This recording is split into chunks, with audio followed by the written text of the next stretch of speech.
सर्वमंगलमांगल्यं सर्वकल्याणकारकं प्रधानं सर्वधर्माणां जैनं जयतु शासनं जैनं जयतु शासनं।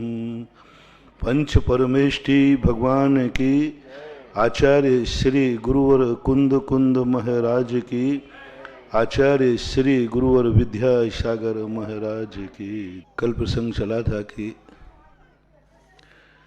व्यक्ति अपने आप में इतना अधूरा है और इतना भविष्य के अंधकार में चिंतित है कि वो एक क्षण भी इस बात की घोषणा नहीं कर सकता कि अगला क्षण भी मेरा सकुशल निकलेगा या नहीं। कोई ये नहीं कह सकता कि आज इस सेकंड में जो मेरी मुस्कान है ये दूसरे सेकंड में रहेगी कि नहीं रहेगी। आज मैं जैसा हूँ कल वैसा रह पाऊंगा या नहीं। इस प्रकृति के इस रहस्यमय वर्णन के सामने हर व्यक्ति अपने आप को बौना महसूस करता है। सर्वज्ञ को छोड़ करके कोई भी व्यक्ति अपनी एक नियत परिणति को स्वीकार नहीं कर पा रहा। सर्वज्ञ को छोड़कर कोई नहीं जान पा रहा है कि कल क्या होने वाला है, किस प्रकार की स्थिति बनेगी। इसके संबंध में व्यक्ति को सदा सावधान रहना पड़ेगा कि कभी भी किसी भी समय व्यक्ति कैसी भी परिस्थिति आए उसका सामना करने के लिए हमें पहले से तैयारी करना चाहिए। सम्यक दृष्टि के 7 भयों में एक आकस्मिक भय से रहित होने को कहा। और भय तो ठीक हैं, उनसे रहित हो सकता है तत्व चिंतन के साथ में। मरण भय भी उसको छूट सकता है क्योंकि वो जानता है, पहले से मालूम है। ये लोग परलोक भय से भी मुक्ति हो सकती है क्योंकि उसको मालूम है कि मैंने सब कुछ अच्छा किया है, अच्छा ही होगा। सुरक्षा असुरक्षा पर भी विचार किया जा सकता है। व्यक्ति अपने आप को सुरक्षित कर सकता है प्री प्लानिंग से कि मैं सुरक्षित हूं। लेकिन एक भय ऐसा है जिसके आकस्मिक भय, आकस्मिक भय के संबंध में बहुत व्यक्ति को सावधान रहना पड़ता है। और कहा सम्यक दृष्टि ने यदि आकस्मिक भय जीत लिया तो उससे बड़ा विल पावर, उससे बड़ा शक्तिमान दुनिया में कोई नहीं। आकस्मिक सडनली कोई घटना घट जाए, सडनली जिसकी कल्पना भी ना हो, उस समय तुम्हारी क्या तैयारी है। मैं ये नहीं पूछना हूं कि मरने की तुम्हारी क्या तैयारी है, वो तो अपन सबकी तैयारी है। ये नहीं पूछ रहा हूं कि अगले भाव की क्या तैयारी है, अपन से सब ने तैयारी कर ली है और हर व्यक्ति ने अपनी सुरक्षा के पूरे बंदोबस्त कर लिए। लेकिन आकस्मिक कोई दुर्घटना घट जाए, सबसे ज्यादा ड्राइवर को आकस्मिक दुर्घटना के पेंच सिखाए जाते हैं। गाड़ी तो सभी चला लेते हैं, ब्रेक भी सभी लगा लेते हैं, लेकिन आकस्मिक घटना में व्यक्ति अपनी गाड़ी को, अपनी सवारियों को सुरक्षित बचा ले वे, उस ड्राइवर को चैंपियन बोलते हैं। वो ड्राइवर है वस्तुतः। तो सडनली दुर्घटना हुई, सडनली कोई जानवर सामने आ गया और उस समय उसने अपनी कुशलता से सुरक्षित कर लिया।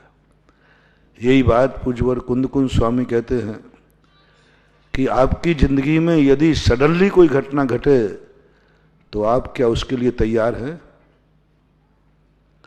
क्या उस समय आप जैसे अभी समता भाव में है उस समय भी समता भाव में रह पाएंगे? जितनी अभी शांति है उतनी शांति रह पाएगी? क्या उस समय भी आप ज्ञायक भाव बना सकेंगे सेकंड में? बस ये है साधना, ये है तपस्या, यही है सम्यक दर्शन, यही है सम्यक ज्ञान, सम्यक चारित्र।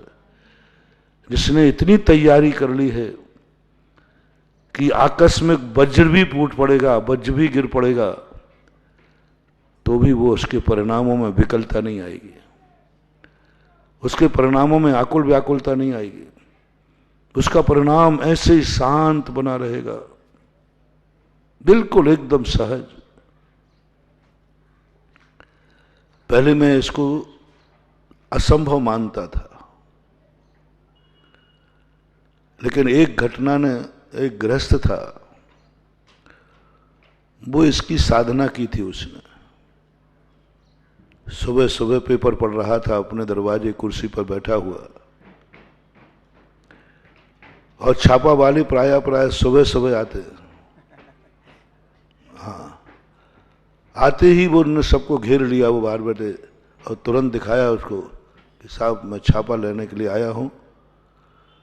मतलब वो व्यक्ति उठ के खड़ा भी नहीं हुआ, घबराया भी नहीं, पेपर पढ़ रहा था। पेपर पढ़ते पढ़ते उसने ऐसे देखा जैसे किसी ने सामान बुलाया। बोले मुझे डिस्टर्ब क्यों कर रहे हो, आप अपना काम करो ना। मतलब एक सेकंड को वो स्तब्ध नहीं हुआ, एक सेकंड को वो उठ के खड़ा नहीं हुआ, उसके माथे पर सिकन नहीं आई, और तुरंत कह दिया ठीक है आप अपना काम कीजिए, मैं अपना काम कर रहा हूं, मेरा इस समय पेपर पढ़ने का समय पढ़ रहा हूं, आप जाइए, आपको सब चीज मिल जाएगी। बोले साहब आप चलिए। बोले मुझे जाने की जरूरत नहीं है, आप जहां की चाबी मांगोगे जो मांगेगा सब आपको चाबी मिल जाएगी, मेरे घर में तुम्हारे लिए कुछ भी बंदेज नहीं होगा। सारे ऑफिसर घबराएगा कि मुझे देख कर तो अच्छे अच्छों के पसीना छूट जाते, और वो लेकिन वो नहीं डरा। गहन स्वाध्याय, गहन तत्व दृष्टि जब प्रकट हो जाती है तब ऐसा होता है। ऐसे ही होते हैं सम्यक दृष्टि, सम्यक ज्ञानी, सम्यक चारित्र, जिनकी आत्मा की पर्याय बन जाती है। सामने शेर आ जाता है, भागने का भाव नहीं आता, स्तब्ध हो जाते हैं, स्तब्ध नहीं एकदम शांत हो जाते हैं। जंगलों में साधुओं को रहने को क्यों कहा? वो भय को जीत सके। और ऐसी भय शेर चीते सब आ रहे हैं, सब मालूम है किसी समय कोई भी आ सकता है, लेकिन उनकी सामायिक नहीं बिगड़ सकती, उनका समता भाव नहीं बिगड़ सकता। और आकस्मिक आया कोई भी चीज, ऐसी साधना जब हो जाती है, वो परिणाम एक अंतर मुहूर्त के लिए यदि टिक जाए तो केवल ज्ञान हो जाता है। आज सबसे ज्यादा हमें बाधक बन रहा है आकस्मिक भय। भावी दुर्घटना से हर व्यक्ति दुखी है, हर व्यक्ति सदुपयोग प्राप्त नहीं कर पा रहा है, चाहे वे मुनि महाराज हो अथवा गृहस्थ हो। गृहस्थ भी वर्तमान में उसका जीवन सुखी है, बहुत अच्छा है, कोई बात नहीं है, लेकिन भविष्य के संबंध में कोई भी निश्चिंत नहीं है। वर्तमान के संबंध में बहुत संत हैं, खूब अमीर है, पैसा है, सब कुछ है, उनसे पूछा जाए कि भाई आप तो बहुत निश्चिंत होंगे, बोले वर्तमान की तरफ से तो निश्चिंत हैं, लेकिन भविष्य की तरफ से पता नहीं, कल सुबह सो रहा हूं तो उठूंगा कि नहीं उठूंगा। एक चिंता सबके लिए लगी, चक्रवर्ती भी क्यों ना हो। इसलिए गृहस्थ को कभी मोक्ष नहीं होता, गृहस्थ को कभी सदुपयोग नहीं होता, क्योंकि गृहस्थ सदा भावी दुर्घटना की आशंका से ग्रसित रहता है। दूसरा, भावी राग की इच्छा गृहस्थ को हुए बिना रह नहीं सकती। गृहस्थ वर्तमान के राग से संतुष्ट नहीं है, जो भी वर्तमान से राग को ग्रहण करता है, तुरंत उसके मन में भाव आता है यह कल भी मिलना चाहिए, वो कल को सुरक्षित करता है। ऐसा एक भी गृहस्थ नहीं है, जितने गृहस्थ होते हैं, हर व्यक्ति गृहस्थ को कोई भी कार्य करेगा उसके मन में भावी राग जागेगा। नियम से जागेगा। ये मकान है, कल भी सुरक्षित रहना चाहिए। ये पैसा है, कल के लिए भी चाहिए। भोजन बनाएगा तो बनाते समय भी सोचेगा कल के लिए है कि नहीं। खाते खाते उसको भविष्य का आएगा ही आएगा। वर्तमान राग खतरनाक नहीं है, भावी राग खतरनाक है। वर्तमान राग तो आता है, एक क्षण का आता है, चला जाता है, लेकिन सारी जो आकुलता पैदा करता है भावी राग, ये भविष्य में भी मुझे मिले, ऐसा परिणाम ग्रस्त को हर क्रिया में, हर कार्य में आता है। और यही सबसे बड़ा खतरनाक है। और यही यदि राग आगे बढ़ जाता है तो निदान बंद का रूप ले लेता है। कोई भी वस्तु उसने देखी, कोई बुरी बात नहीं, राग जाग गया, जाग गया। कोई भी वस्तु देखा, उसको अच्छी लगी, उसने ग्रहण करने का मन बना लिया, ग्रहण कर भी लिया, लेकिन तुरंत उसके मन में भाव आता है यह इष्ट का वियोग न हो। इष्ट वियोग नाम का आर्त ध्यान ग्रस्त को 24 घंटे रहता है। उससे बचना उसका बहुत कठिन है। वर्तमान का राग तो बहुत छोटा होता है, भावी राग बहुत बड़ा, और कभी कभी ये निदान बंद हो जाता है। जैसे कल प्रश्न आया था शाम को, नारायण प्रति नारायण नियम से चक्री अर्धचक्री नियम से अधोगति क्यों जाते हैं? वर्तमान राग से नहीं, वर्तमान के वैभव से नहीं। वर्तमान का राग देखा जाए तो चक्रवर्ती का ज्यादा होता है, अर्धचक्री से ज्यादा रागी तो चक्रवर्ती होता है। सब राग देख लो, इंद्रियों के विषय देख लो, 6 खंड का आधिपत्य देख लो, जो कुछ भी है सब का सब चक्रवर्ती के ज्यादा है। लेकिन चक्रवर्ती को भावी राग नहीं होता, निदान बंद नहीं करता, और इसके पास आधा होता है फिर भी ये भावी निदान करके आता है। और भविष्य की आकांक्षा बहुत बुरी है, और जिसने यदि भावी आकांक्षा जीत ली वो जल से भिन्न कमल हो जाएगा। जो राग द्वेष की परिणति जागे भी तो बहुत अल्प बंद होगा। तो राग को भी भावी जीतना और भावी आशंका द्वेष की, अनिष्ट की, इष्ट और अनिष्ट ये दो। कल मेरा इष्ट छूटना नहीं चाहिए और कल मुझे अनिष्ट का सहयोग होना नहीं चाहिए। ये व्यक्ति गृहस्थ के लिए तो निरंतर, चाहे चौथा काल हो चाहे पंचम काल हो, गृहस्थ को ये रहेगा। एक धागा भी जिसके पास है वह भावी राग द्वेष से रहित नहीं हो सकता। पंचम काल में मुनियों की भी दशा यही है कि मुनि भी भावी इष्ट और अनिष्ट के संयोग से दो चिंतन में हमेशा रहते, क्योंकि शक्ति की हीनता है। हर क्रिया करते समय, हर तपस्या करते समय, हर धर्म करते समय एक भय आ जाता है, कहीं इससे अनिष्ट ना हो जाए। बहुत साहस करता है भाव, बहुत तपस्या करता है, भाव बहुत ऊंचे हैं, लेकिन डर लगता है कहीं ऐसा ना हो जाए कि उत्तर गुण पालने में जाऊं तो मूल गुण नष्ट हो जाए। होता है मन, सर्दी गर्मी में नदी किनारे सामय कर लो, रात्रि व्यतीत कर लो, एक डर नहीं करने दे रहा है। चौथे काल के साधु डरते नहीं थे, उनको डर नहीं था। उन्होंने कहा क्या होगा? बोले मरेंगे। बोले मर जाऊंगा। यदि मरने का ही यदि चिंता हो तो साधु साहस कर ले, बोले मर जाऊंगा और क्या होगा। लेकिन यहां तो आफत है कि मरूंगा भी नहीं और जीऊंगा भी नहीं, अधमरा हो जाऊंगा, उसका खतरा है। संयम छूटा, मरने में कोई बात नहीं, संयम के साथ मरण करना तो अच्छी बात है। चौथे काल में जो वज्रसम नारायण संगनधारी थे, उनको बस एक ही साहस था, बोले देखो तुम ये करोगे तो मर जाओगे। बोले मर जाऊंगा, मुझे कोई डर ही नहीं है। बाहुबली खड़े हो गए, बोले क्या करोगे? बोले खड़ा रहूंगा। बोले मर जाओगे? बोले मर जाऊंगा और क्या होगा। मृत्वापि, इसलिए उन्होंने कहा मरना भी, मर करके भी यदि मिलता है तो साधु पाने को तैयार है। आज भी कई बार ऐसा परिणाम आता है। अमृतचंद सूरी महाराज के कलशों का जब चिंतन करता हूं तब उन्होंने कहा, मृत्वा अपि, मर करके भी यदि तू निजानुभव कर सके तो कर ले, मैं तुझे छूट देता हूं। तो फार्म भर दिया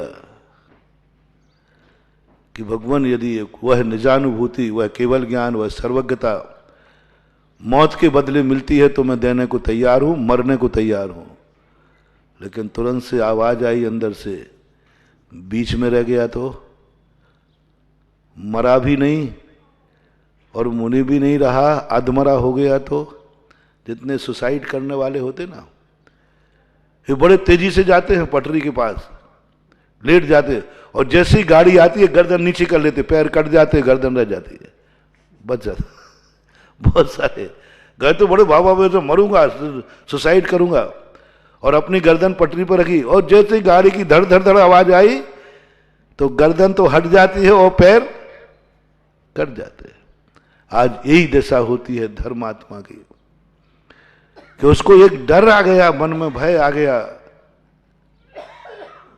एक बार हमने आपको शायद संस्मरण सुनाया था, आचार्य महाराज के एक महाराज जंगल में चले गए, रात जंगल में व्यतीत किया।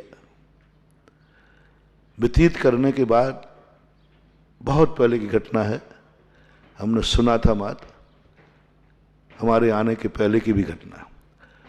उनको बाद में जाकर के उन्होंने सोचा कि आचार्य श्री ने कहा है तो शायद हमने ऐसा काम कर लिया कि जो आचार्य श्री नहीं कर पाए, बहुत शाबाशी मिलेगी। वो गए, आचार्य श्री ने उनको बहुत डांटा, महाप्रायश्चित मिला। बोले तुम जंगल में क्यों गए? बोले जंगल में जाना तो अच्छी बात है। बोले नहीं, तुमने 3 अपराध किए हैं। पहला अपराध तो किया है, आगम की आज्ञा का उल्लंघन किया। इस कलिकाल में कोई भी व्यक्ति जंगल में न रहे। अब मुनियों का जंगल में रहना ही मूल स्थान है, लेकिन स्टे लगाए, कालऊ कले बने वासे वर्जते मुनि सत्यमय स्तीयते चा जिनागारे ग्रामा दिशु विशेषता। इस कलयुग में कोई भी मुनिराज वनवास में वर्जते मुनि सत्यमय, सच्चे साधुओं ने मना किया कि तुम कैसे भी तुम्हारा भाव बने, तुम जंगल में वास मत करना, जंगल में मत रहना। तो तुमने आगम की आज्ञा का उल्लंघन किया। दूसरा, गुरु आज्ञा से पूछे बिना तुम गए। तो महाराज जी क्या होता है इससे? क्या होता? मैंने कोई पाप थोड़ी किया है, मैं तो जंगल में गया था, ध्यान किया और अच्छा लगा। तुम कहो कि मैं मर जाता, तो महाराज मैं तैयार था मरने को, मुझे मरने से डर नहीं लगता। तो आचार्य ने क्या कहा, ये बहादुरी तो मुझे मालूम है, ये बहादुरी तो मुझे मालूम है कि मरने से डर नहीं लगता, लेकिन अब मेरे प्रश्न का जवाब दो। यदि रात में कोई जानवर आता, वो आंखें फोड़ देता, एक हाथ खा लेता, मरते भी नहीं, फिर क्या करते? कोई जरूर थोड़ी कि जानवर मार प्राण लेके ही मारेगा। जानवर जानवर है, एक पंजा मार के भाग जाएगा। हाँ, वो प्री प्लानिंग से कोई मर्डर करने वाला थोड़ी है कि मर्डर करने वाला सोचता है कि बच ना जाए। जानवर है, आधा खा के छोड़ जाए, एक पंजा मार के छोड़ जाए, एक हाथ खा के छोड़ जाए, वो तक खा के चला है, फिर क्या करते? इसका जवाब उन महाराज के पास नहीं था। बोलो उसके बाद क्या होता? आंखें फोड़ देता, हाथ खा लेता, फिर क्या होता? जवाब दो इसका।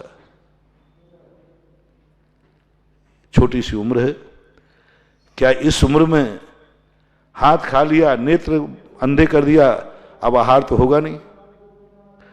अब आहार होगा नहीं तो क्या इस उम्र में तुम बिना आहार के समाधि पूर्वक मरण कर सकोगे? कि आरोग्य ध्यान हो जाएगा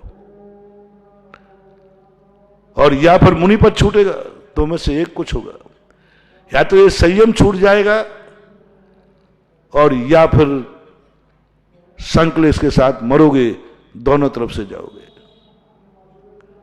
वो बात आज स्मरण होके आ गई कि वस्तुतः इस कलयुग में ये तो निरंतर बना रहता है। और ये सर्वज्ञ भगवान ने जान लिया कि पंचम काल का श्रवण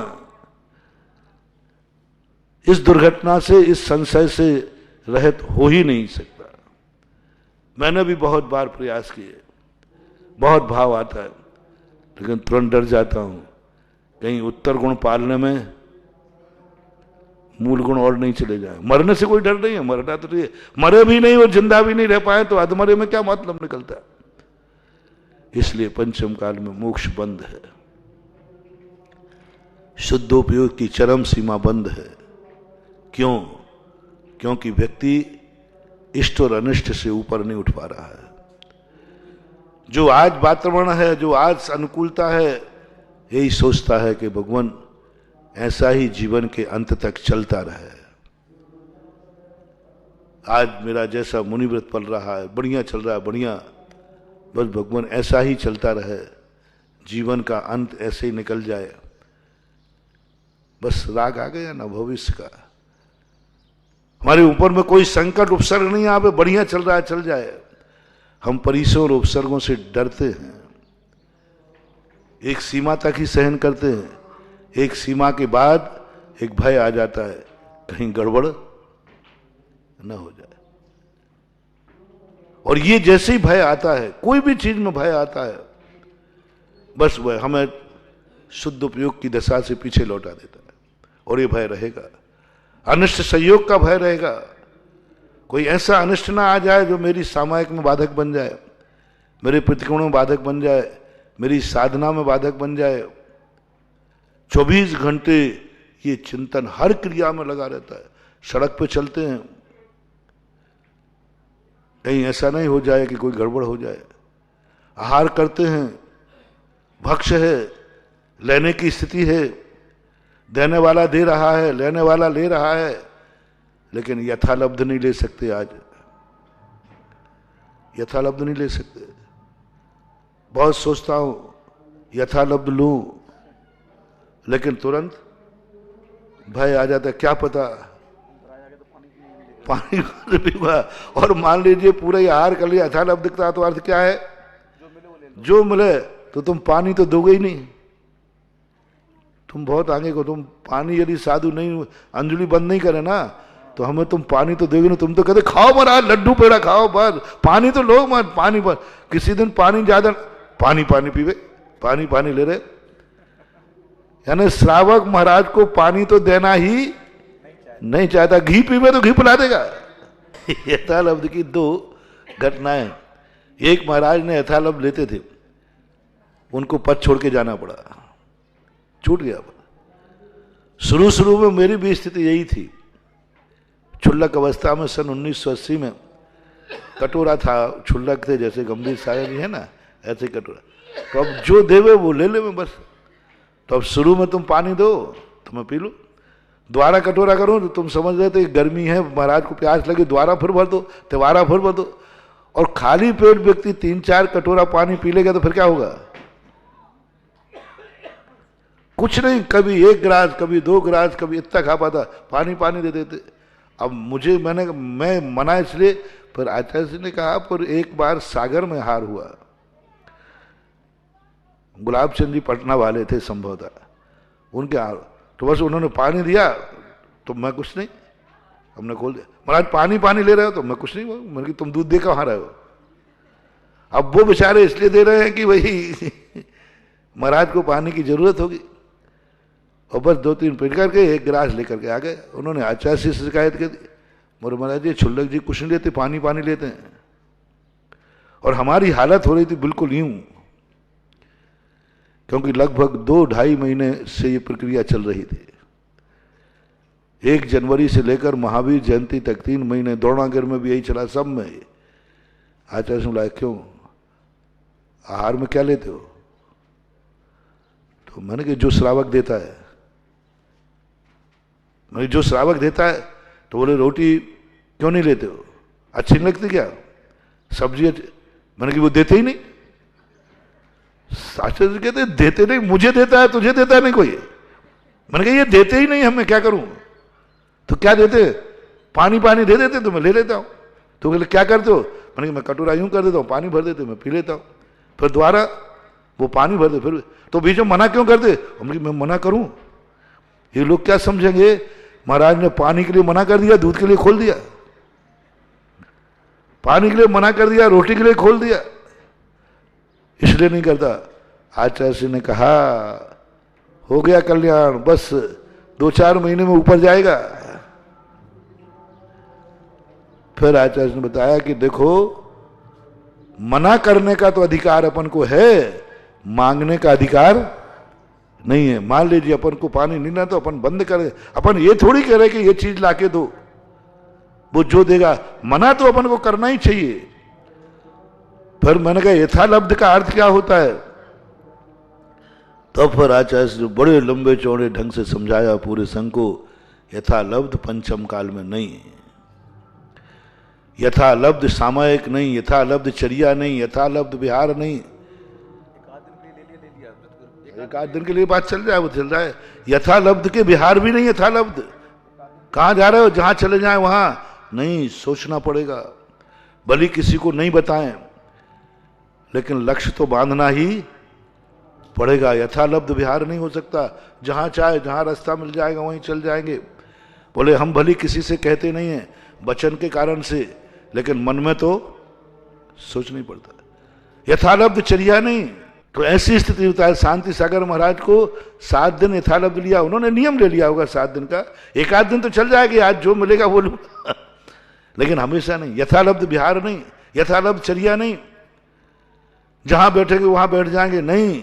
शाम हो रही है स्पीड बढ़ाओ, नहीं मैं तो यथालब्ध, जहां शाम हो जाएगी वहां रुक जाऊंगा, नहीं चलेगा। प्लानिंग बनाओ, शाम तक ठिकाने तक पहुंचोगे कि नहीं पहुंचोगे। ये नहीं हो सकता कि हमें क्या फर्क पड़ना है, जंगल में रात हो जाएगी रुक जाऊंगा, नहीं। पंचम काल में यथालब्ध विहार नहीं। टाइम देख के चलो, किलोमीटर पूछो कितना किलोमीटर है, इधर से वो गांव कितनी दूर है, उस प्लानिंग से चलो। कुछित कजादित आकस्मिक रात हो जाए वो बात अलग है, प्रतिदिन यथालब्ध नहीं हो सकता। शयन करते समय देखो यहाँ जानवर आदि तो नहीं है, कीड़े मकोड़े तो नहीं है, यथालब्ध शयन नहीं। सांप आए, बिच्छू आए, शेर आए तो मुझे क्या नहीं, यथालब्ध सामायिक बैठ जाओ नहीं।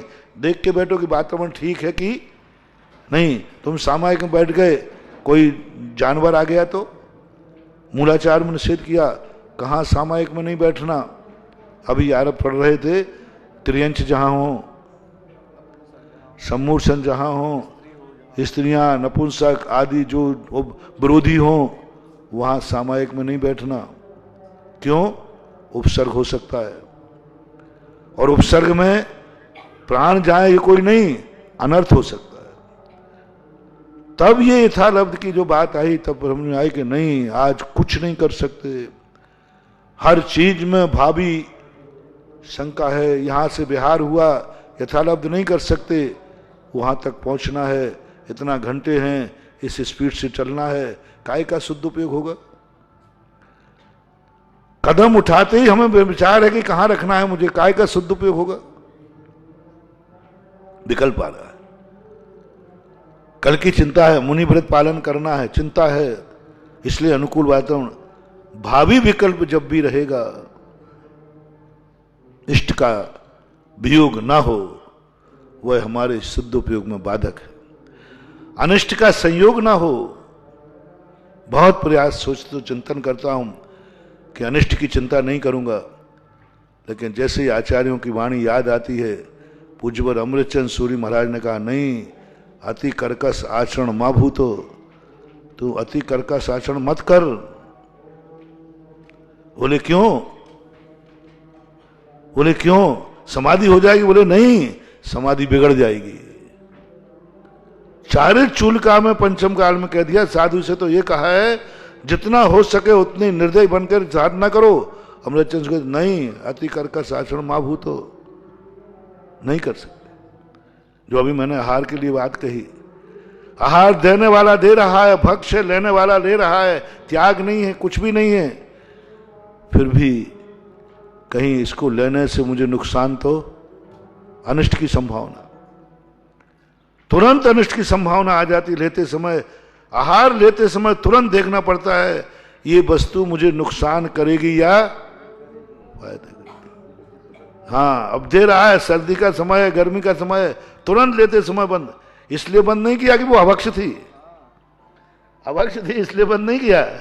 हाँ, अभक्ष थी इसलिए बंद नहीं किया, और त्याग था इसलिए बंद नहीं किया।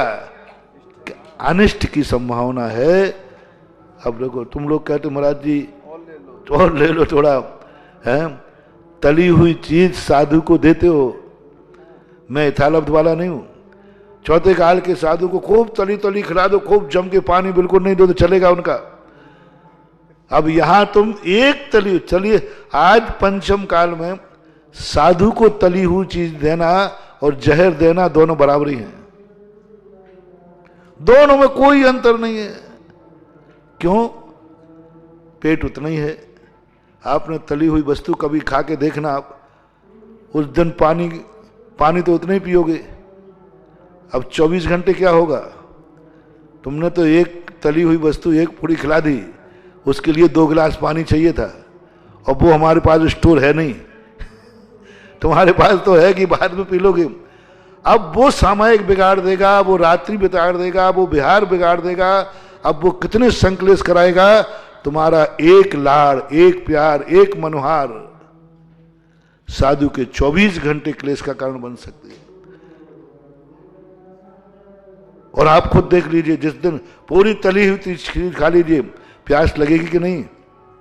अच्छा, उसमें तली में समझ में नहीं आए तो चूरमा बाटी हाँ। जितने बाफला बाटी जम के खाए हो, उस दिन पानी कितनी देर में चाहिए? महाराज टमाड़ी रख के बैठे, मटका रख के बैठे, हम क्या रख के बैठे? महाराज थोड़ा तो आप बाटी लीजिए, थोड़ा तो आप लीजिए। अरे भाई, वो तो ले लूंगा, मेरा त्याग नहीं है। और आपका प्यार भी है, मेरा त्याग भी नहीं। लेकिन अनिष्ट की संभावना आ गई। अभी ले तो लूंगा, लेकिन इसको पचाने का पानी वो संकलेश कर देगा। इसलिए आज तुम्हें भी चिंतित रहना चाहिए कि हम जो वस्तु दे रहे हैं, इससे बुरे भाव से नहीं दे रहे, इसमें कोई संदेह नहीं है, लेकिन बुरा ना हो जाए। भाव बुरा नहीं है। मैं कभी नहीं कहता कि गृहस्थ का कभी बुरा भाव स्वप्न में कभी हो ही नहीं सकता। स्वप्न में भी कभी गृहस्थ का भाव बुरा साधु के प्रति हो ही नहीं सकता। लेकिन विवेक नाम का एक गुण रखा, बुरा का भाव तो नहीं है, लेकिन बुरा हो ना जाए, बुरा ना हो जाए, ये शंका हमेशा आहार देने वाले को और वैयावृत्ति करने वाले को रखना चाहिए।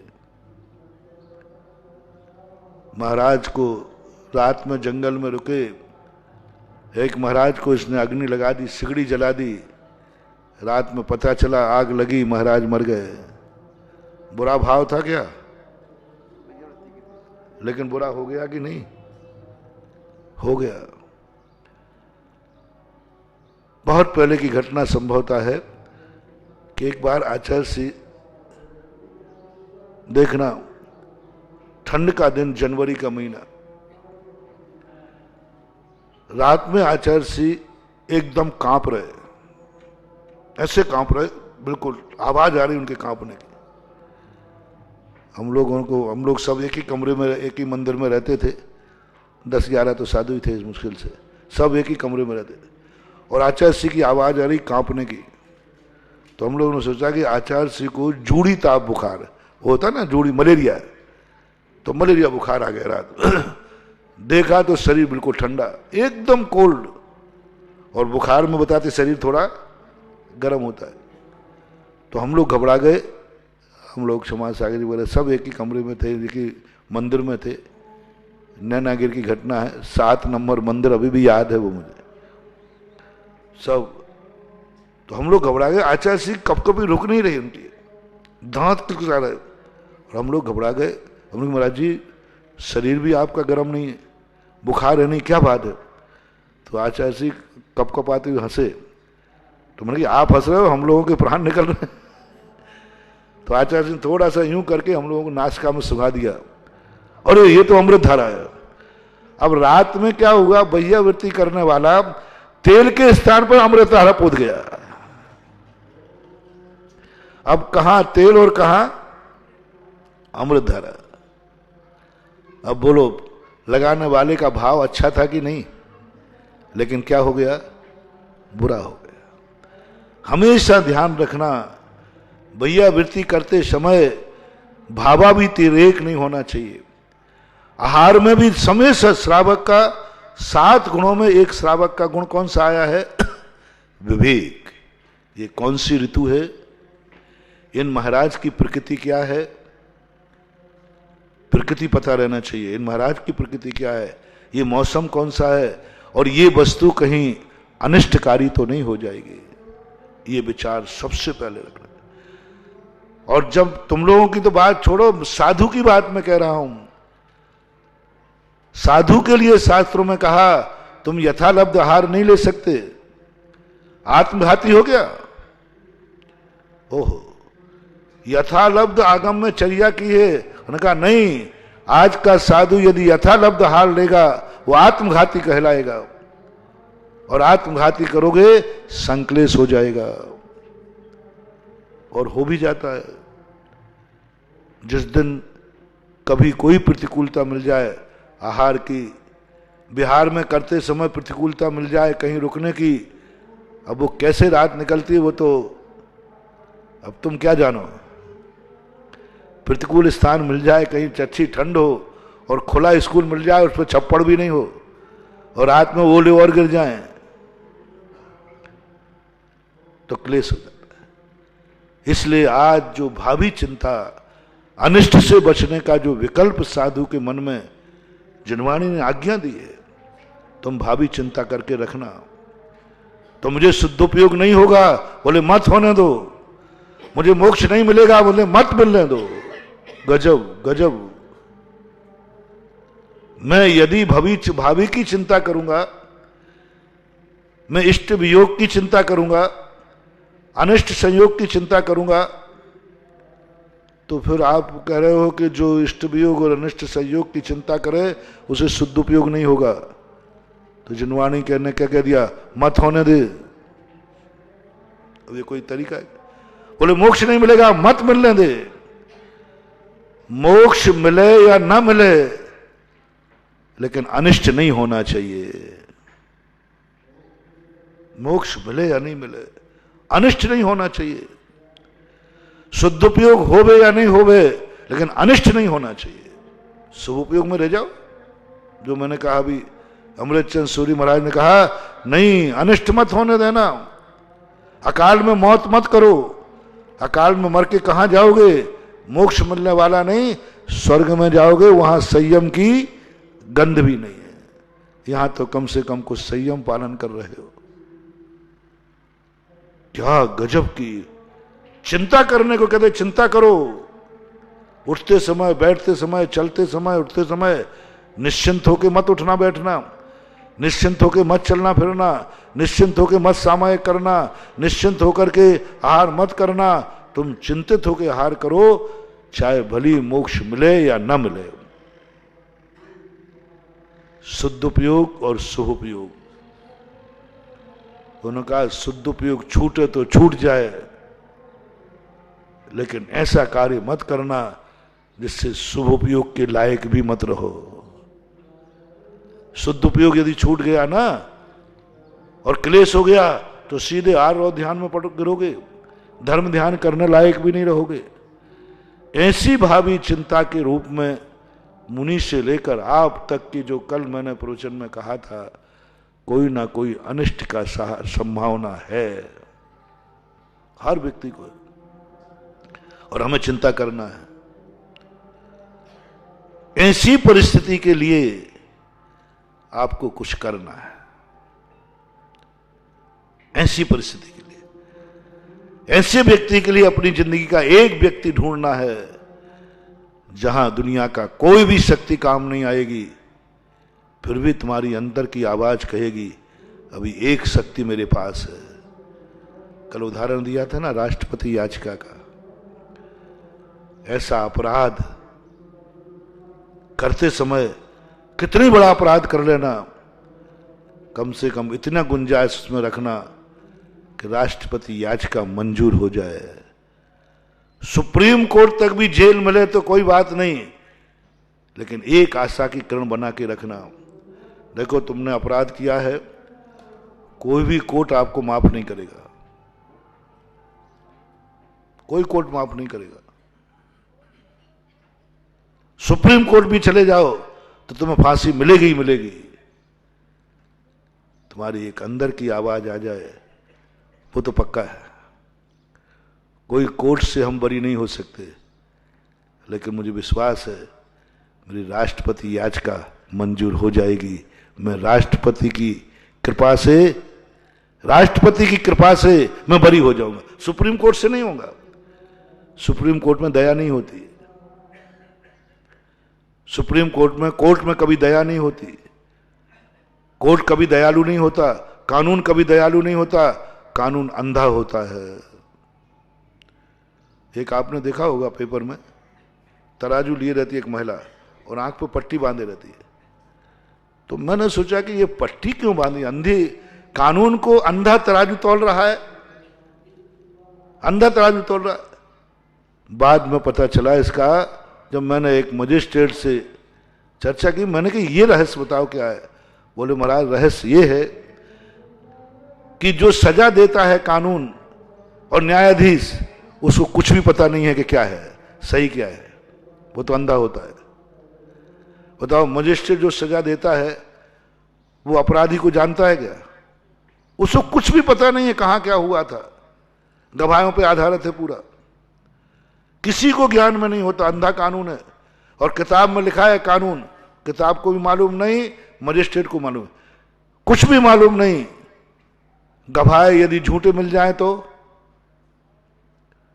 और गवाह यदि झूठे मिल जाए तो नहीं करने वाले को भी सजा हो जाती, निर्णय बदल जाते कई बार।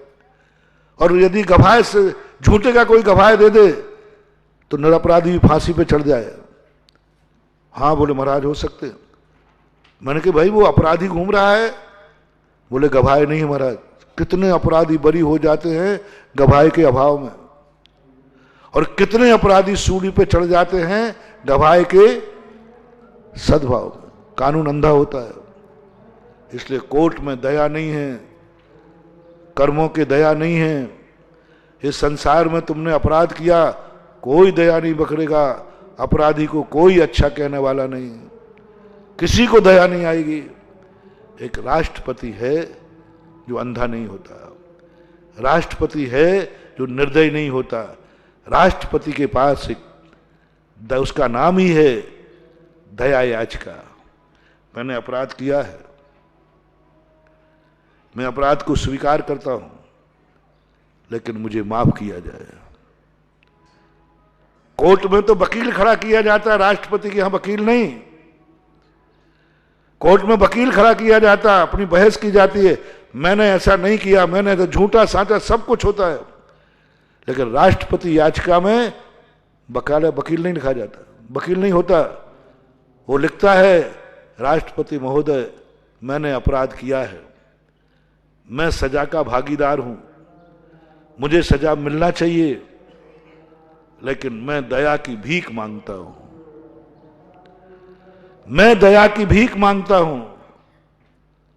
तब वो राष्ट्रपति सोचता है क्या इसको दया करने से अपराध तो नहीं बढ़ेगा, दया बढ़ने से अपराधी को वो तो नहीं ज्यादा प्रोत्साहन तो नहीं मिलेगा। तब वो दया भी कर देता है। जैन दर्शन में पूज्य रविशरण महाराज ने जब बाली मुनि ने अंगूठे से कैलाश पर्वत को दबाया, तब रावण कैलाश को पर्वत को उठा के फेंक रहा है। उस समय मंदोदरी ने आकर के पति भिक्षा मांगी, प्राणों की भीख मांगी। वहां ये नहीं कहा जो बड़े आदमी हों, जो दयालु हों, उनके सामने ये नहीं कहना मैंने अपराध नहीं किया, 4 गवाह बुला लो। नहीं, ये नहीं चलेगा।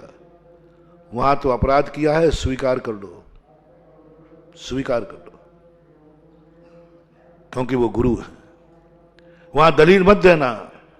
मंदोदरी कहती है मेरे पति ने अपराध किया है, मंजूर करती हूं, लेकिन आपसे दया की भीख मांगते हो। महाराज अंगूठे को ढीला किया, रावण को बरी कर दिया। इसलिए दयालु के पास कभी दलील नहीं देना, अपने गुरु के पास, अपने माँ बाप के पास, अपने गार्जियन के पास, अपने भगवान के पास कभी झूठ मत बोलना, कभी गवाही का बात मत करना। सारे जगत से पूछ लो मैंने कुछ नहीं किया है, ये मत बोलना। और तुम बोलते हो यही, मैं कछु नाही कियो जी, बिन कारण जग बंद। बिन कारण जग बंद, मैं कछु नाही कियो जी।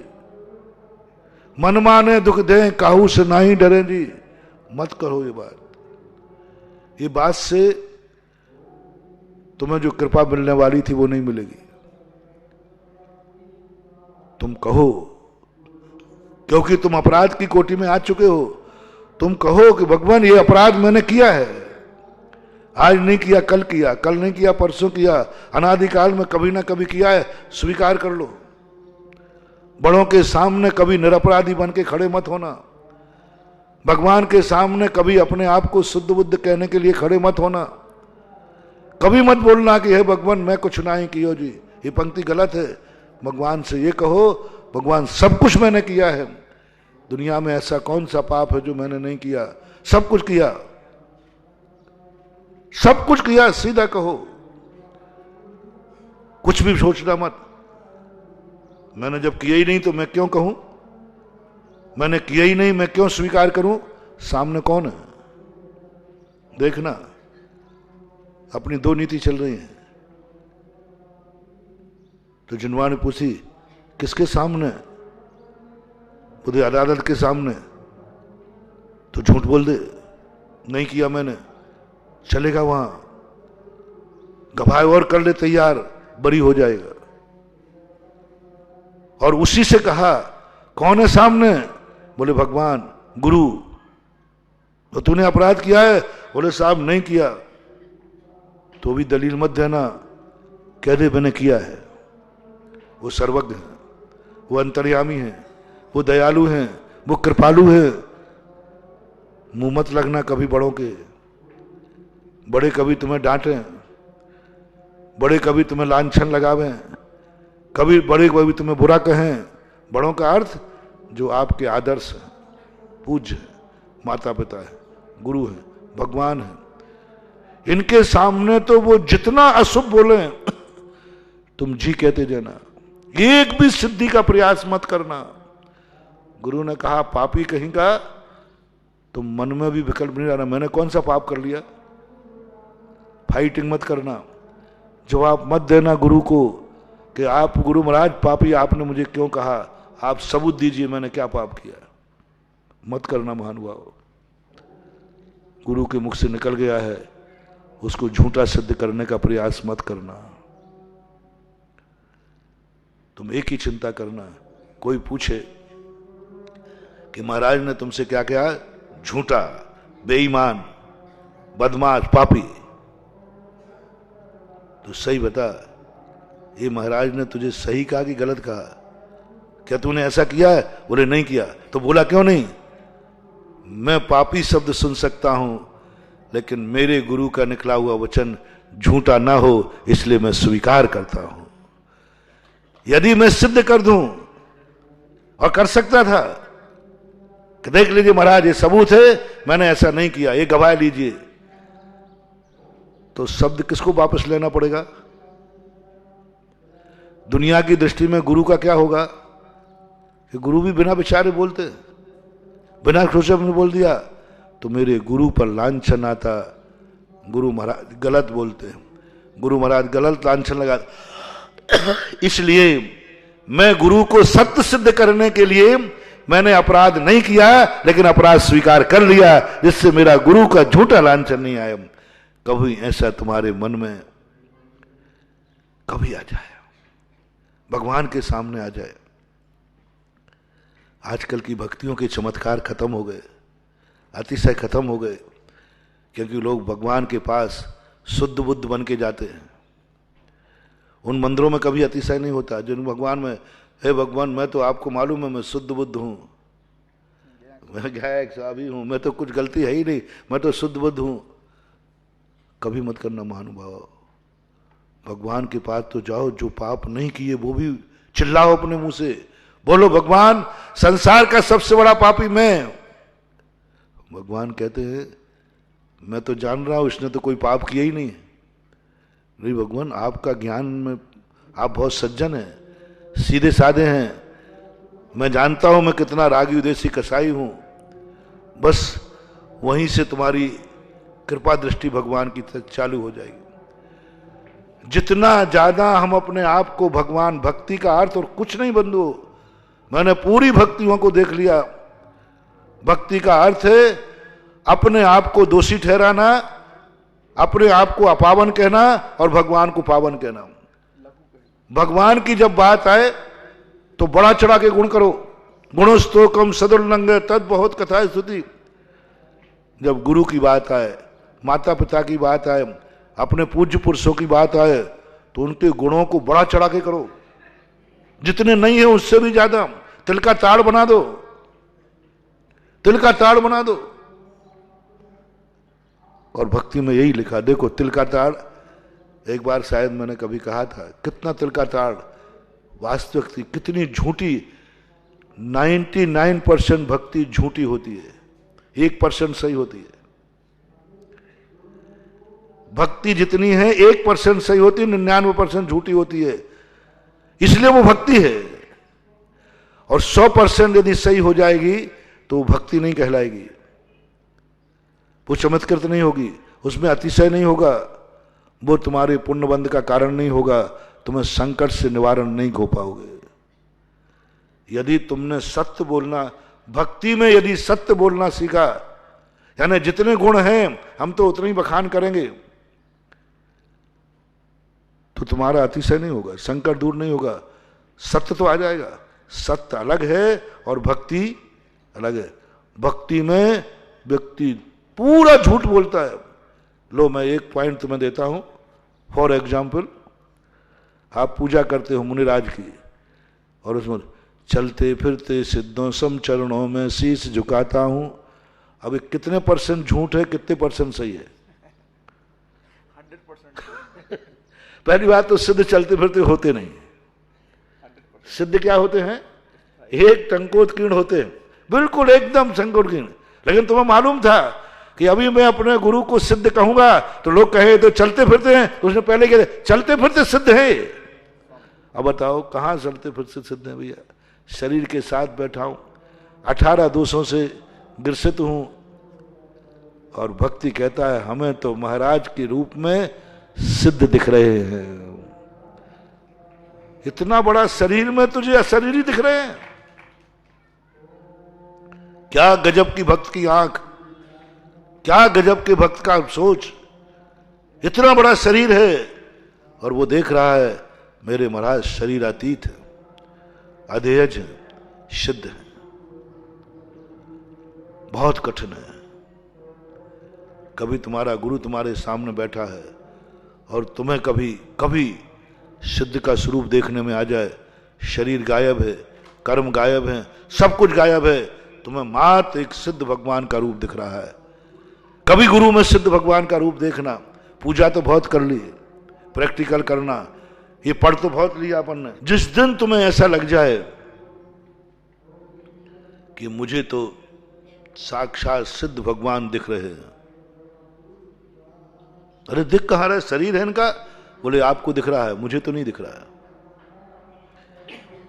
इसी प्रैक्टिस, और फिर ये करते करते करते करते पूज्यवर सूर्यचंद महाराज कहते हैं कभी अपने आप के सिद्ध भगवान को देखना।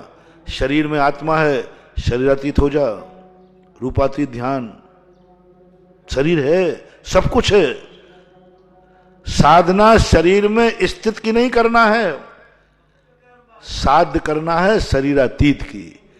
शरीर में बैठी हुई आत्मा को शरीरातीत देखो, अपनी ही अर्थी के सामने, अपनी ही अर्थी के सामने गाता चल, अरहंत नाम सत्य है, राम नाम सत्य है। दूसरे की अर्थी में तो खूब गाए, आगे आगे अपनी अर्थी के सामने गाता चल, अरहंत नाम सत्य है। दूसरे की अर्थियों में तो खूब गाए, जब अर्थी लेके जाते हो ना तो पीछे सब लोग चिल्लाते राम नाम सत्य है, अरहंत नाम सत्य है। और साधक वो है जो अपनी ही अर्थी निकालता है और अपनी अर्थी को कंधे पर लेकर गाता है अरहंत नाम सत्य है। पूज्यवर सुखचंद्र महाराज ने स्वयं की अर्थी निकलवा दी। गजब का सोच है। ज्ञानार्णव ग्रंथ ऐसा महान ध्यान का ग्रंथ है, स्वयं की अर्थी स्वयं के कंधे पर, स्वयं की अर्थी। जिंदा जला दिया, जिंदा जलवा दिया, बोले तू शरीर रहित हो गया, ध्यान में बैठाल दिया, बोले तेरे 8 कर्म जल गए और 9 कर्म यानी शरीर भी जल गया और बराबर जलाया, राख हो गया और राख के हवा उड़ाई के हवा भी उड़ गई। अब तू अकेला बचा है, कहीं वो राख से फिर से नहीं बन जाए। ध्यान की प्रक्रिया को जब मैंने देखा, पहले तो इतना ऊंचा उठा दिया और फिर ध्यान में बैठा के एक एक कर्म नष्ट कराया, एक एक गुणस्थान बढ़ाया। देख तू वहां पहुंच गया है, तू वहां पहुंच गया है, तू वहां पहुंच गया है। और फिर अंत में जाकर शरीर में आग लगा दी, अग्नि धारणा, पूरा शरीर सड़ करके राख हो गया है। तेरी अर्थी तू देख, तू शरीर से अलग हो जा। अपनी आत्मा को शरीर से अलग करके कहा देख तेरा शरीर जल रहा है और जल करके राख हो गया और फिर तेरी आत्मा शरीर अतीत होकर ऊपर जा रही, रूप में रूपातीत का दर्शन। ध्यान और भक्ति का रूप बता रहा हूं मैं। जब व्यक्ति स्वयं में उतर जाता है रूपातीत में, उसको ध्यान बोलते हैं। स्वयं में उतर जाए और स्वयं में ऐसी अनुभूति हो जाए मैं शरीर से रहित हो गया हूं। पिंडस्थ, पदस्थ, रूपस्थ और रूपातीत, ये 4 ध्यान बताए गए। ये भक्ति से अभी मैं बता रहा हूं शुरुआत कहां से हुई इसकी। ये ध्यान में जब व्यक्ति बैठता है तो उसमें ऐसा लगता है उस समय कि मैं बिल्कुल शरीर से रहित होकर के, और हुआ नहीं है, शरीर में बैठा है, शरीर में है, फिर भी ध्यान में आ जाए। यही ध्यान जब बहिर्मुखी होता है, भक्ति में जाता है, तो वो अपने में तो देख नहीं पाता। आप लोग, हम लोग अपनी आत्मा को देहातीत देखते हैं, देहारूप देखते हैं। अब आप लोगों की शुरुआत कहां से करें? ये मंदिर क्या है, ये मूर्तियां क्या है? कुछ नहीं बंधुओं, सबको मालूम है पाषाण है, सबको मालूम है कि पाषाण है, लेकिन भक्त कहता है मुझे तो भगवान दिख रहे हैं।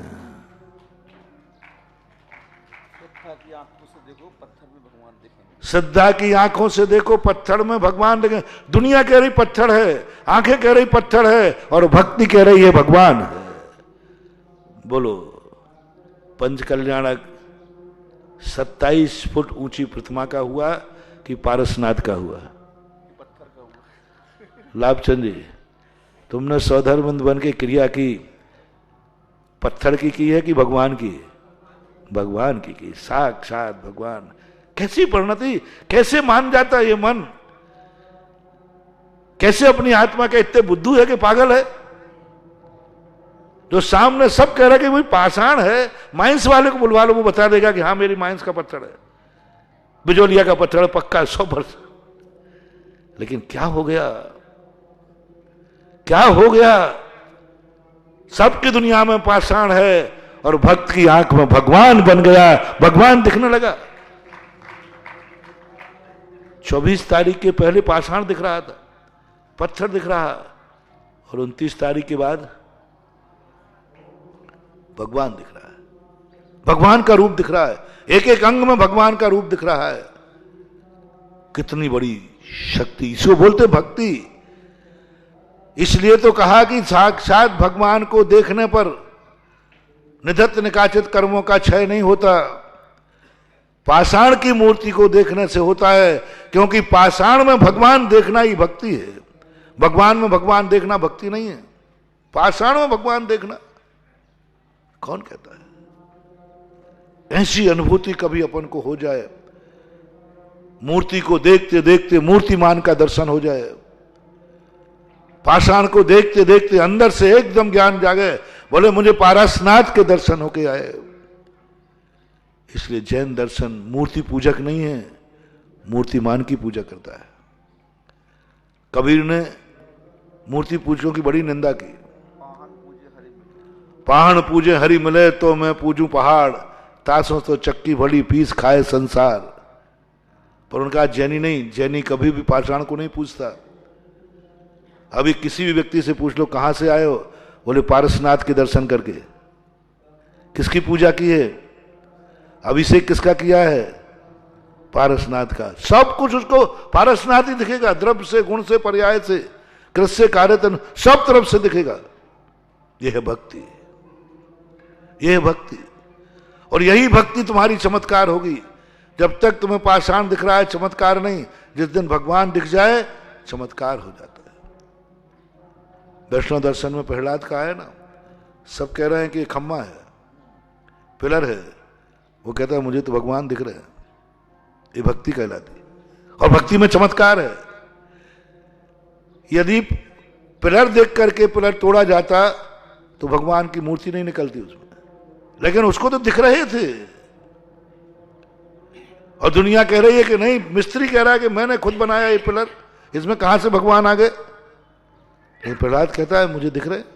यही भक्ति है। ऐसा ही जब तुम मुनि के पास पहुंचे, तुम्हें सिद्ध स्वरूप दिख गया। अरे भाई ये मुनिराज है, मुनिराज।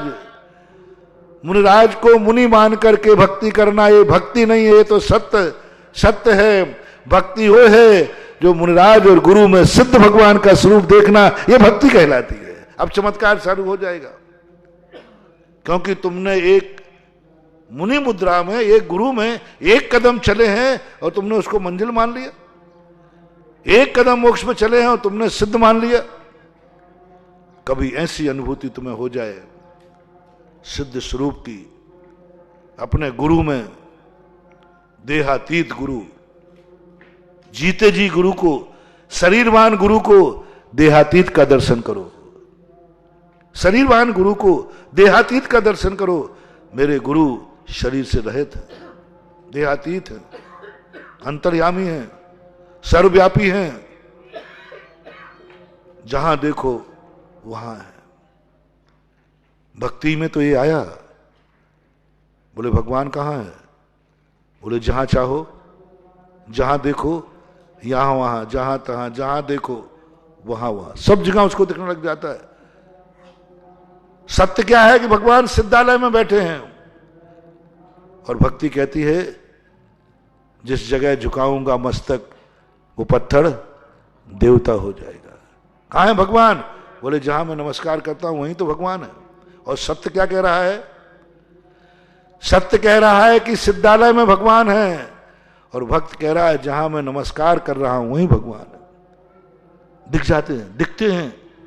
कैसी भक्ति है मुझे समझ में नहीं है। अंधी भक्ति, वही कानून के समान।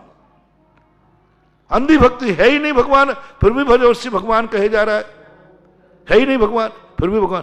सही बताओ, पारसनाथ कहां है, सही के भगवान सिद्धालय में। कहां से मोक्ष गए, सम्मेद शिखर से, सुवर्णभद्रकूट से। फिर ये मंदिर में कौन बैठे हैं। आगम की लिखी बात सही है कि तुम्हारी बात सही है। शास्त्र में लिखा है पारसनाथ मोक्ष जा चुके हैं आज से 3000 वर्ष पहले।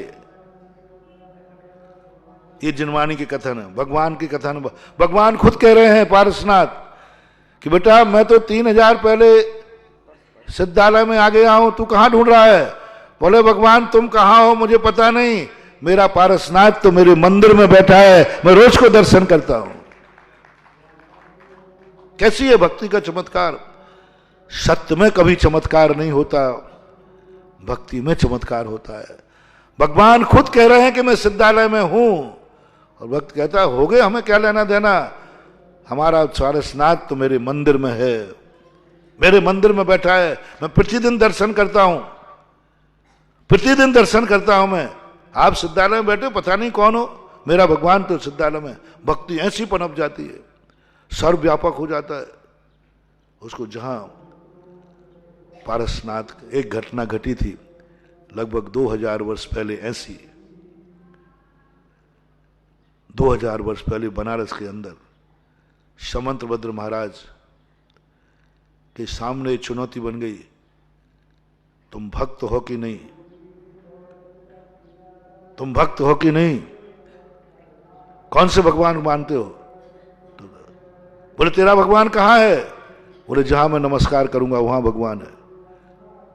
सबको मालूम है कि जैनियों के भगवान कभी लौट के नहीं आते। कौन है तू? बोले जैन हूं। किसको मानता? जिनेंद्र को। कहां है तेरे भगवान? बोले जहां मैं नमोस्तु करूंगा वहीं भगवान है।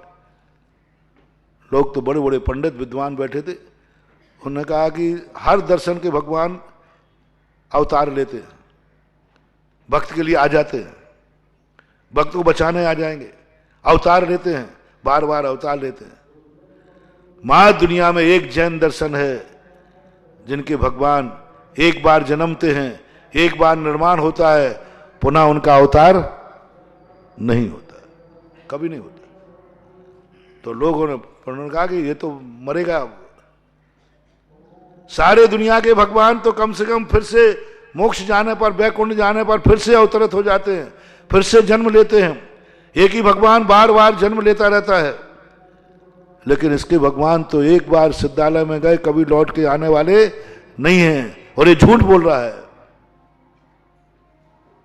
यदि तेरे भगवान जहां नमस्कार हैं तो बुला के दिखा। ठीक साहब, एक पाषाण रख दिया, एक पिंड रख दिया, बोले इसमें भगवान है। बोले मैंने कहा ना जहां नमस्कार वहां भगवान मेरा। बोले तू भूल रहा है, जैनी है, जैनी के भगवान सिद्धालय में रहते हैं, वे कभी लौट के नहीं आते। काले कल्प सते पिछा गते शिवा नाम न च विक्रिया लक्ष्या, कितने ही कुछ कर ले में। उसने कहा वो शास्त्र मैंने भी पढ़े, पारसनाथ 24 भगवान सिद्धालय में होंगे, लेकिन मेरे 24 भगवान तो वहां हैं जहां मैं नमस्कार करता हूं।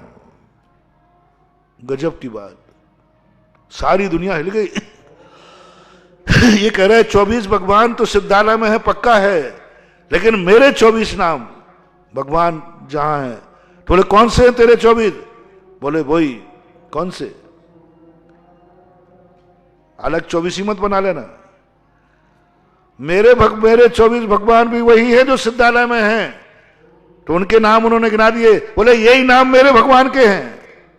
ऋषभनाथ, अजितनाथ, संभवनाथ, अभिनंदननाथ, सुमतनाथ, सुपार्शनाथ, चंद्र प्रभु, पुष्पदंत, शीतलनाथ, श्रियांशनाथ, बांसपूज, विमलनाथ, अनंतनाथ, धर्मनाथ, शांतिनाथ, कुंथनाथ, अरहनाथ, मल्लीनाथ, मुनि सुब्रतनाथ, पार्शनाथ और महावीर, नेमिनाथ, पार्शनाथ, नमीनाथ, नेमिनाथ, पार्शनाथ और महावीर स्वामी। तो ये तो सिद्धालय गए। बोले नहीं, यही नाम मेरे हैं, यही नाम। भाई कोई एक नाम के दो होंगे? नहीं, बल्दियत भी वही है, बल्दियत भी सब कुछ वही है, वही जो सिद्धालय में वही मेरे हैं। ताज्जुब देखो, क्या गजब की भक्ति, क्या गजब की श्रद्धा, वही है सब कुछ। तो दो भगवान विक्रिया करते हैं क्या? बोले नहीं, जिनेंद्र देव कभी विक्रिया नहीं करते। तो फिर ये दो कैसे? लोगों ने कहा ऐसे नहीं मानेगा,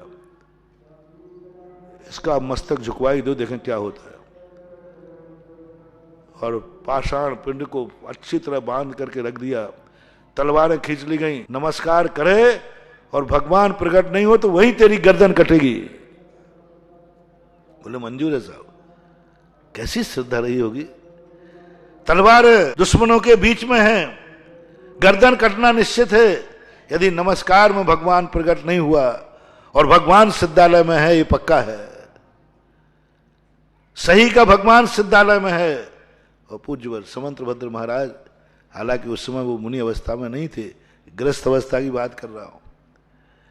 गृहस्थ अवस्था की भक्ति देखो, जैसे तुम भक्ति को यूं मानते हो, कैसी भक्ति प्रकट हुई। उन्होंने कहा ठीक है, और जैसे ही उन्होंने 7 भगवानों तक नमस्कार नहीं किया, विशुद्धि बढ़ाई, 8वें भगवान पर जैसे ही नमस्कार किया, अब जिस भगवान को नमस्कार करोगे वही प्रकट होंगे, दूसरा नहीं आएगा। हाँ, पहले भगवान ऋषभनाथ नहीं आए, उन्होंने नमस्कार नहीं किया, अजितनाथ नहीं आए, 8वें भगवान पर उन्होंने कहा वंदे विवंद्यम महता मृषेन्द्रम जिनम जित स्वांत साय वंदम। हे चंद्रपुर भगवान, मैं आपको नमस्कार करता हूं। जैसे समुद्र ने नमस्कार किया, सारी दुनिया ने कि अब कटी गर्दन, वहां काय को गर्दन कटना थी। जैसे ही नमस्कार किया और आंख उठा के देखा तो सामने चंद्रपुर भगवान विराजमान थे। सामने चंद्रपुर। अब वो चंद्रप्रभु क्या सिद्धालय से आ गए? फिर ये कौन है? ये कौन है? सत्य का भगवान सिद्धालय में है तो ये कौन है? ये भक्तों का भगवान है। और हमारी जिंदगी में महानुभाव, सत्य के भगवान कभी काम नहीं आएंगे, भक्ति के भगवान काम आएंगे। नहीं आएंगे। जिस बात की मैं कल्पना कर रहा हूं कि अपने जीवन में कभी भी संकट आएगा, सत्य का भगवान काम नहीं आएगा, तुम्हारा भगवान काम आएगा जिसको तुमने भगवान बनाया है। जो साधना तपस्या से भगवान बने हैं वे हमारे काम नहीं आएंगे, जो हमारी भक्ति से भगवान बने हैं वो हमारे काम आएंगे। जो पारसनाथ टोंक से मोक्ष हैं वो कभी नहीं आएंगे, अपन कितना भी करें नहीं आएंगे, कभी नहीं आएंगे। अपन मर जाएं चिल्ला चिल्ला करके, सत्य का भगवान सिद्धालय से नीचे आने वाला नहीं। उन्होंने अपने स्वयं के पंचकर्मा किए वे मेरे काम नहीं आएंगे, लेकिन जिनके पंचकर्मा अपन ने किए हैं वे भगवान अपने काम आएंगे। अपने भगवान कहाँ हैं? मंदिर में बैठे, ये काम आएंगे। गंदोदक कौन देगा? वो सिद्धालय वाले भगवान, हमारा भगवान, क्योंकि हमारा है। अब बोलो, तुम्हारा भगवान जिंदगी में मरने के पहले, भक्त बनने के पहले एक अपने भगवान बना करके मरना। अपना भगवान, खुद का भगवान, स्वयं भगवान बनाना कि मैंने ये भगवान बना के बैठा के जा रहा हूं, और बच्चों से कह के जाना बेटा ये अपने भगवान है। इन शास्त्रों की बातों में मत आना, सिद्धालय में ये अपना भगवान है, यही तुम्हारी जिंदगी में काम आएगा। जब भी तुम्हें कोई अच्छी कामना हो तो यहीं जाकर कार्ड चढ़ाना, यहीं नारियल चढ़ाना, जब भी संकट आवे यहीं चढ़ाना। इसलिए जब तुम्हारी जिंदगी में, अपनी जिंदगी में कोई ऐसी चीज आवे, उस समय के लिए एक व्यक्ति को रख लो, जो मैंने कल भी कहा था। कौन है वह जो तुम्हारे सब कुछ कोई काम नहीं आएगा, अंत में उसकी याद आएगी, अंत में उसका स्मरण आएगा। एक नाम रख लेना, सुरक्षित कर लो। जिंदगी भर तुम किसी को भी याद करते रहना, किसी को भी याद करते रहना, एक उस व्यक्ति का नाम रट लेना। जब सबकी याद होने के बाद कोई भी तुम्हारे ऊपर दया नहीं करे, तब तुम्हें विश्वास हो जाए कि एक व्यक्ति है जो दया कर सकता है। जहां कानून नहीं चलता, जहां गवाही नहीं चलती, जहां सत्य और असत्य नहीं चलता, सत्य और असत्य से भी ऊपर है। राष्ट्रपति के पास सत्यासत्य का विचार नहीं होता, गवाही नहीं होती, माफीनामा होता है, सत्य पे नहीं। वो खुद कबूल करता है कि मैंने अपराध किया है, मुझे सजा मिलना चाहिए, लेकिन मुझे बरी किया जाए, मैं दया की भीख मांगता हूं। राष्ट्रपति जानता है इसने अपराध किया है, राष्ट्रपति जानता है कि इसको सजा कोर्ट ने, बोलो राष्ट्रपति याचिका जब लगती है तो क्या राष्ट्रपति नहीं जानता कि सुप्रीम कोर्ट ने जो सजा दी है वो सही दी है कि गलत दी है? राष्ट्रपति कभी ये नहीं लिखता सुप्रीम कोर्ट ने गलत सजा दी, कभी नहीं लिखेगा। वो जानता है सुप्रीम कोर्ट ने सजा सही दी है और अपराध किया है, सजा मिलना चाहिए, फिर भी राष्ट्रपति दया याचिका मंजूर करके बरी कर देता है।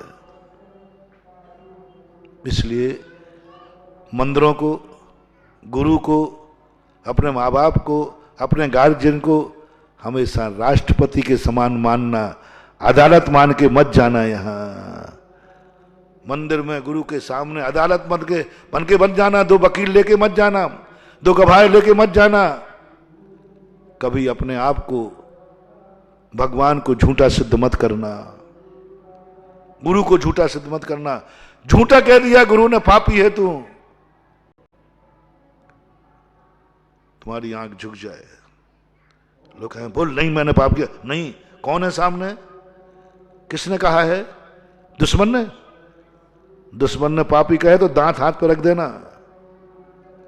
पड़ोसी कहे तो किसने कहा है? पिताजी ने कहा है। पिताजी ने कहा है। पापी, बस मन में भी भाव मत लाना कि मेरे ऊपर झूठा आरोप लगा रहे हैं पापा, मैंने ऐसा किया ही नहीं।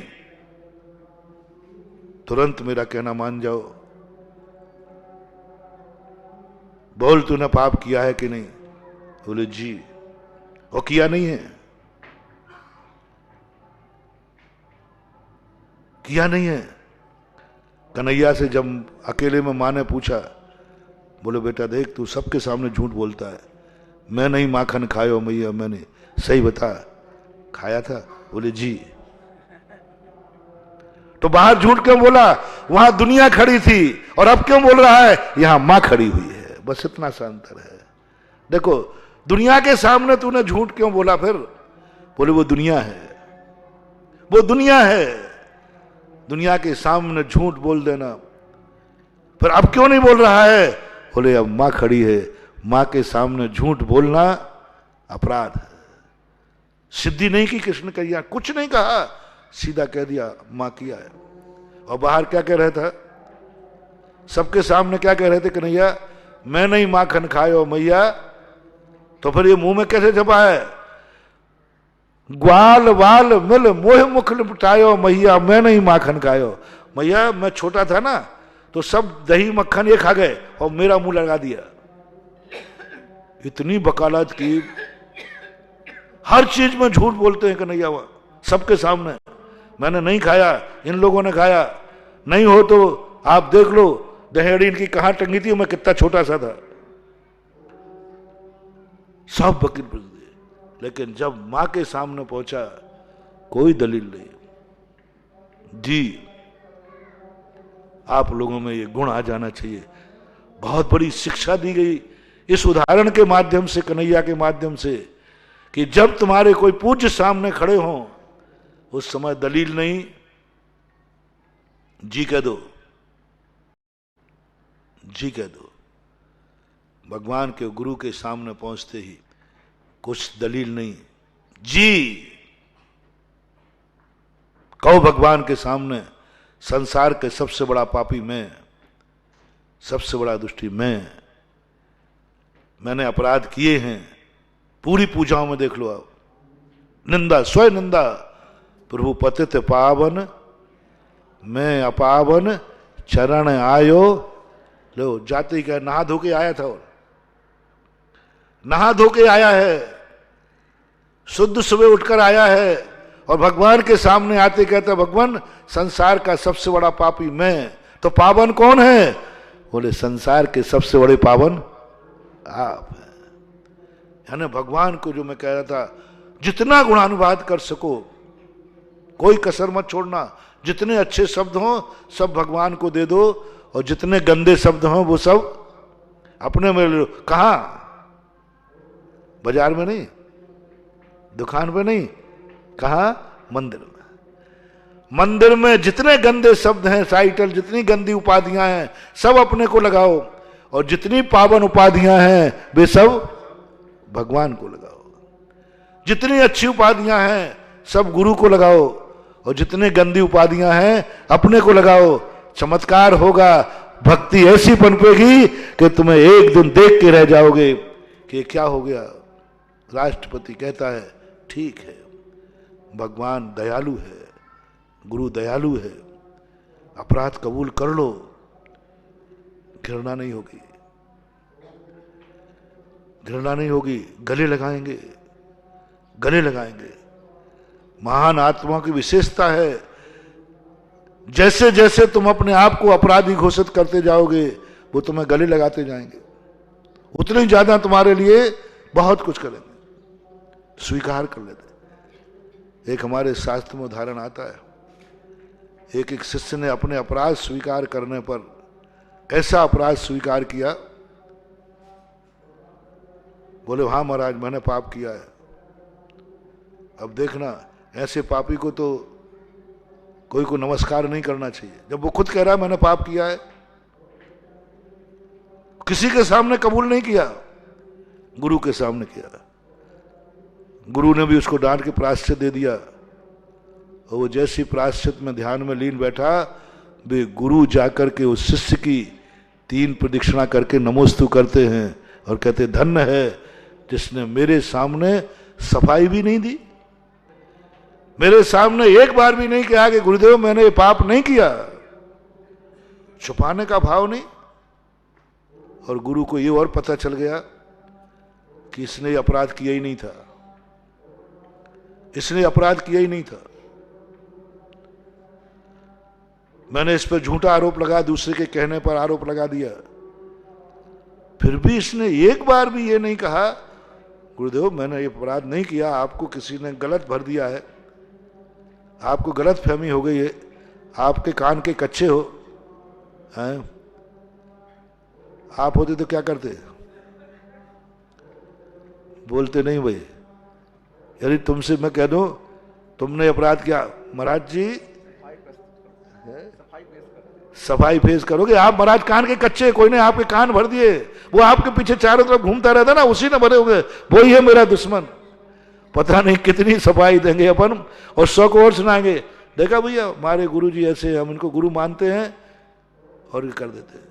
मत करना रे महानुभाव, मत करना। इस बात को रहस्य में रहने दो, चमत्कार होने वाला है। इस बात को रहस्य में रहने दो, किसी से मत बोलो, किसी से मत कहो, गुरु को भी सिद्ध करने का प्रयास मत करो।